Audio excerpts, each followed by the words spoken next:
Ladies and gentlemen, this is a 2018 Tesla Model 3 long range. It has rear-wheel drive and 320 miles of range. Now this, like I said like a few seconds ago, is a 2018 model, and at the time of recording, it's 2021. And that means that it is 3 years old, and that begs the question, how has this Tesla endured 3 years of road use? A quick history lesson before we get into the review of the Model 3.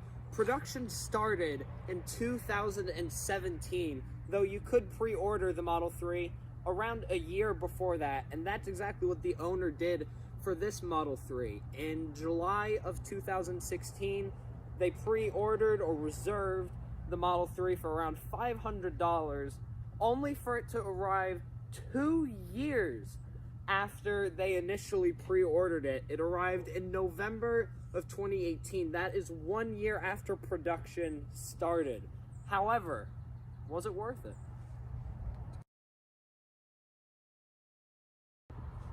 And with that history lesson out of the way, first thing we're going to talk about is storage, and more or less storage in the front of the Tesla Model 3. When you go ahead and open the front of the Model 3, the first thing that you'll realize is, well, this isn't an engine, and that's because this is battery powered, as I'm sure all of you know. All the batteries are underneath the car, and that gives people more than enough space to put stuff here. You will be sad to hear that I indeed do not fit in here, but it fits my knees after a bit of a squish. And besides the front, you also have your regular trunk in the back, and it's actually quite big and very large for a luxury sedan in this category. And there's even more storage that you don't even see.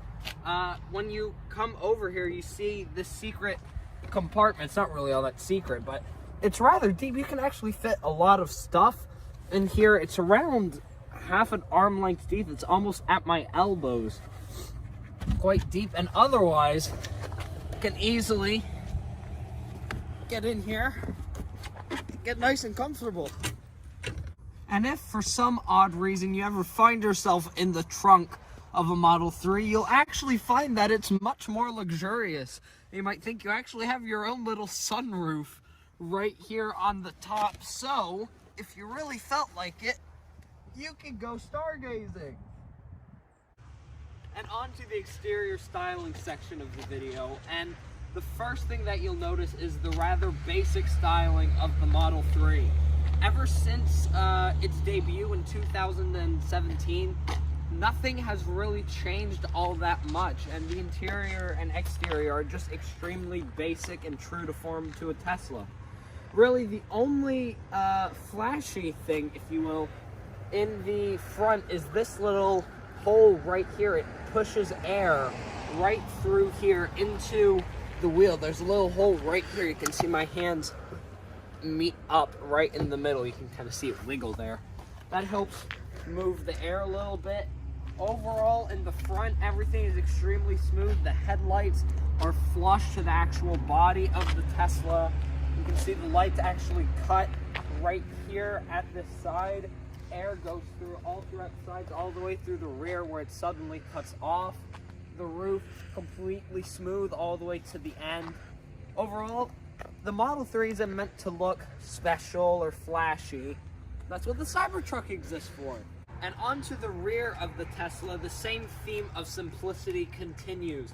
Again, it's just an extremely simple rear. Everything is just kind of meant to end right at this overall kind of lip, if you will, right here. All the air from the front is channeled to come over to the side.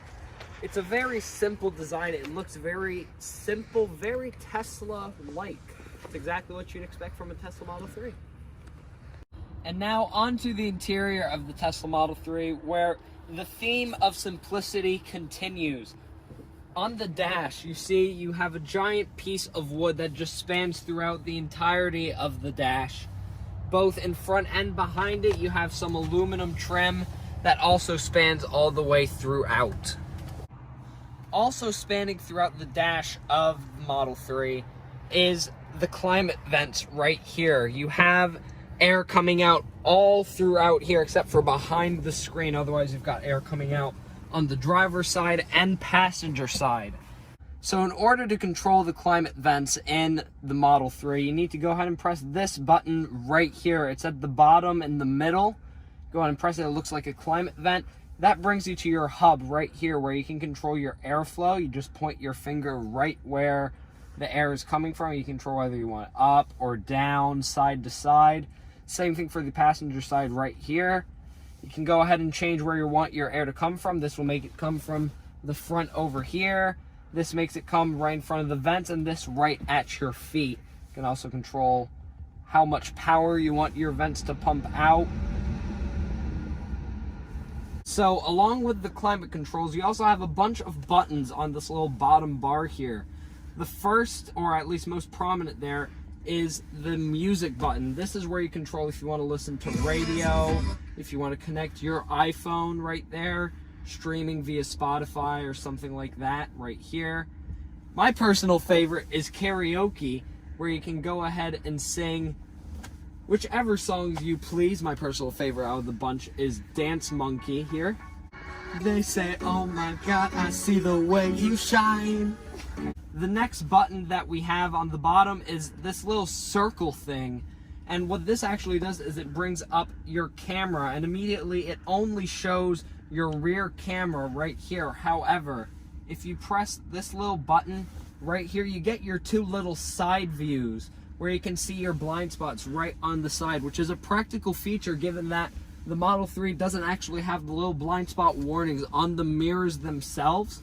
So having these two little mirrors when you're changing lanes, sure, you actually need to press the button, but it's still nice to have. It's actually a very similar system to what Kia has in their higher end models. So in order to get out of the camera button, you just go ahead and press the same button you had to turn it on, just like so. Right next to the camera button, you have the button where you can control your windshield wipers. You have auto when it detects rain. There's actually a little camera on the windshield wipers and it'll turn on automatically.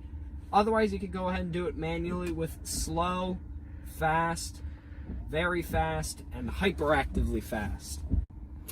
Right next to the wiper controls is this series of buttons right here, where you have ahoy ahoy, which is weird, but actually Alexander Graham Bell's first words on the telephone, which he invented, were ahoy ahoy, and when you go ahead and press that button, it brings you to your phone and all your contacts, so you can go ahead and make a phone call right there.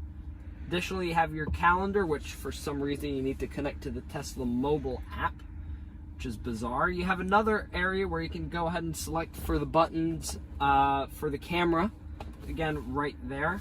Additionally, they gave you a second option to turn your camera back on right here if for some reason you want to put it back. So they're really emphasizing the time that you need to use your camera. Right next to that, you have your energy settings, which tells you how you've been driving. The owner of this car hasn't been the most fuel economical of this, but that's okay. Next, you go ahead and go to your charging, and there's actually quite a lot of good information here to talk about. Starting off with the first thing that you see, and the car, where it shows you exactly how much range is left, and it does it in a really cool format because it actually shows exactly where the batteries are and all the internals of the car. Right here, you have this little slider where you go ahead and adjust how much you want your Tesla to charge. So oddly enough, if you charge your Tesla all the way up to 100%, that could damage the lithium batteries, and that overall makes the life of the batteries shorter. So Tesla recommends that you make it only as short as you need to. So if you go ahead and put it right there, that's around 160 miles, which is more than enough to get through your daily commute. After that, you have web, where oddly enough, you can go ahead and go on Google and use your screen as a computer. Now, obviously, you can't do this while you're driving, but if you're stopped or waiting for your mom to finish grocery shopping, you can just go ahead and use this as wherever you want. You see, I've Googled the beautiful Tesla Model 3 there. Afterwards, these come to my two favorite bits. You have entertainment, and this is where you can use your Tesla as a video game. Let me show you what I mean. I'm going to show you my personal favorite right here, which is Beach Buggy Racing 2. You go ahead and press play game, and we just gotta wait for it to load here, and you will end up being able to use the Tesla steering wheel and Tesla brakes in order to control your car in this racing game right here. And yes, really, when you start racing, you actually have to use the wheel of the Tesla and the brakes. You can use the screen right here to do it, but come on, who's going to do that if you can go ahead and use the wheel and the brakes? You can see right there, those would be your pedals. I am pressing the brakes and it works as itself. I was in first there for a second, which is impressive for me, but look at that. Oh yes. Video gaming in a Tesla. It doesn't get much better than that. Other than Beach Buggy Racing, you have a multitude of games that you can play right here. You've got around a dozen games ranging from chess to a bunch of different racing games and like battle games, which is just bizarre thinking that this is a car at the end of the day. Even more bizarre is the theater section of here, where you can watch Twitch, Netflix, Hulu, YouTube. You can even do a few tutorials if you're new to Tesla. Of course, we've got to wait for it to load. But once it does finally load, you've got tutorials on how to use your screen, how autopilot works, which this car is equipped with, a bunch of other various cool things about your Tesla. And finally in this little series is Toy Box. And once you're finally in Toy Box, the first thing you're greeted with is something called emissions testing mode, which sounds very professional at first, but once you finally find out what it is, it's just a fart button. You can make it fart on every turn signal you make, so I'm just going to go ahead and indicate right here, and well, yeah. I genuinely believe that Elon has spent more time developing stupid stuff than he has actually the rest of the screen. Now, other than the emissions testing mode, you've got a various different series of things where you can make your own beat. You can go ahead and set a fireplace. And my personal favorite is the sketch pad, where you can go ahead and draw whichever you may like. And once you are done, you're able to publish it.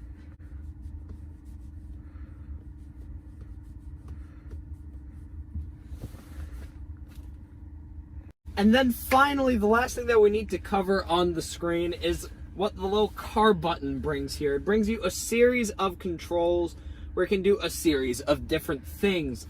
The first thing that we want to talk about here is the glove box, which you actually can't open. There is a glove box in the Model 3. You just need to press the glove box button where finally opens there. It will not close itself though. You go ahead and press glove box again, it just tries to open itself again. You actually need to manually close it. Now, other than the glove box, you also have a bunch of different controls, which I'm going to quickly go through here. In quick controls, you have most of your settings if you want to adjust your mirrors, the steering wheel, your lights if you want them completely off, if you want them on, if you want your parking lights, etc. You can lock all your windows by doing that right here. And you can control your display brightness, as you can see through this little wheel here. In lights, it gives you a bit more control over how you want to go ahead and control all the lights. You can actually control the dome lights, which is bizarre because you can press them manually and they will turn on. Or you just go ahead and turn them off here. And if you press on, they turn on by themselves for the entire car. In the display tab, there's not a whole lot there. You can pretty much do everything in the display tab that you see in the quick controls. I'm honestly not all that sure why they put the display tab in the Model 3. More importantly, though, is the driving portion of it. You can choose between if you want chill, relaxed acceleration, or standard. I'm told that chill acceleration significantly hinders how the car goes. It's much better to have it on standard if you're trying to have a good time. You can choose your steering if you want to have it for sport, comfort, or just standard. You can change your regenerative braking, and you can have your car creep if you want to. Next, and probably the best part of the Tesla screen, is the navigation system. It's one of the best in the game. It's extremely responsive. It works right immediately at your touch with almost no delay. Now, you can have it looking pretty regular-ish, like your regular navigation system, or you can do it like I like it best. You can go ahead and press the glow button right here. Well, it will change everything to a 3D view, a real-life view of how everything looks like. Just look at that. What other navigation system offers something like that, especially for the price point of $50,000? That's just almost unheard of. And of course, we need to talk about the volume controls. And there's actually 2 ways that you can adjust it, maybe 3. The first of which is by going to the button right here. You can go ahead and tap it individually every single time, or just use it as a slider. You can go ahead and go to your left control right here on the steering wheel, and that will also bring it up like so. Another unique bit of the Tesla Model 3, oddly enough, is the center console. All of it connects in one way or the other. Let me show you what I mean. You go ahead and open the center dash here, and you have what looks like a pretty regular little space, rather hollow though. However, if you go ahead and take this little cubby out, you have a very deep storage that goes all the way past right here. Over down there, you can go ahead and see it goes very deep. Furthermore, you go ahead and press this little bit right here, which looks like just a regular piece of bar, where you just go ahead and press it, go ahead and goes back, and you've got another super deep space, almost bigger than your center console box right here. And then finally, this, which again looks like a flat piece of bodywork on the inside, but you go ahead and lean that up.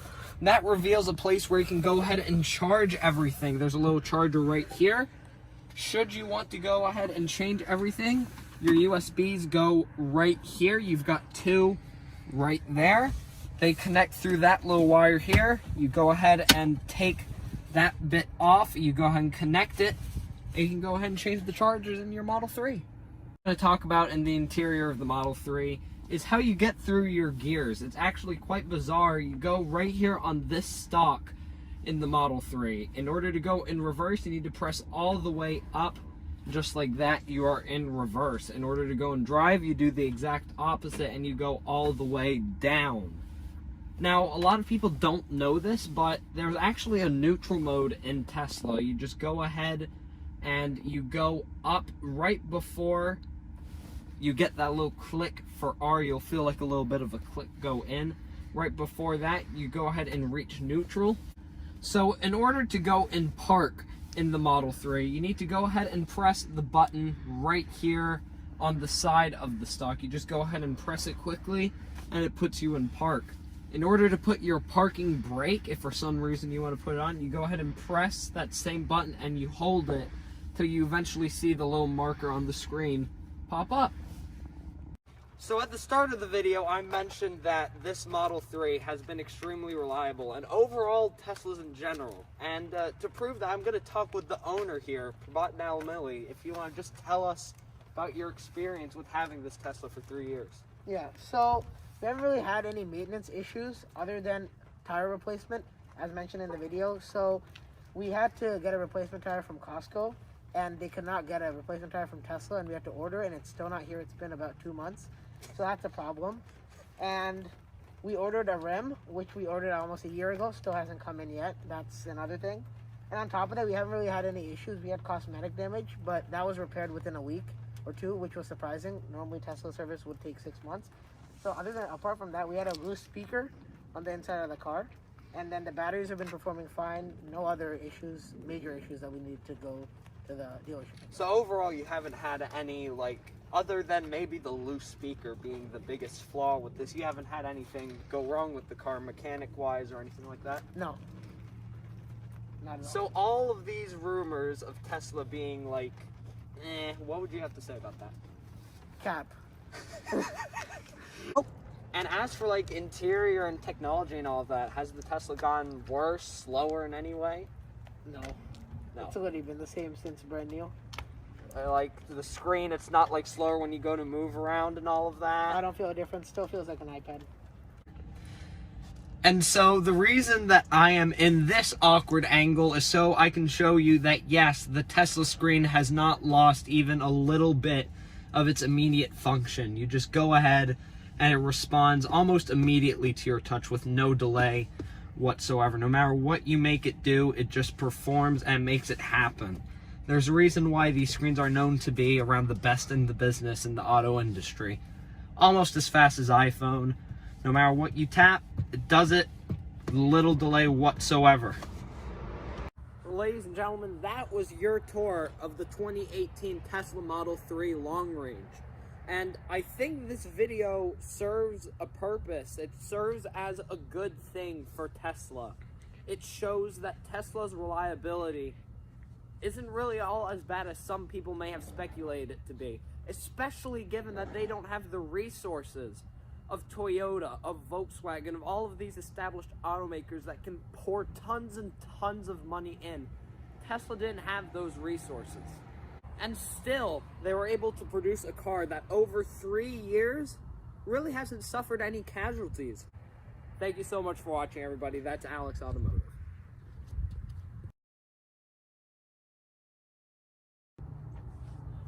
This is a voice crack. And besides the front, you also have the rear compartment trunk.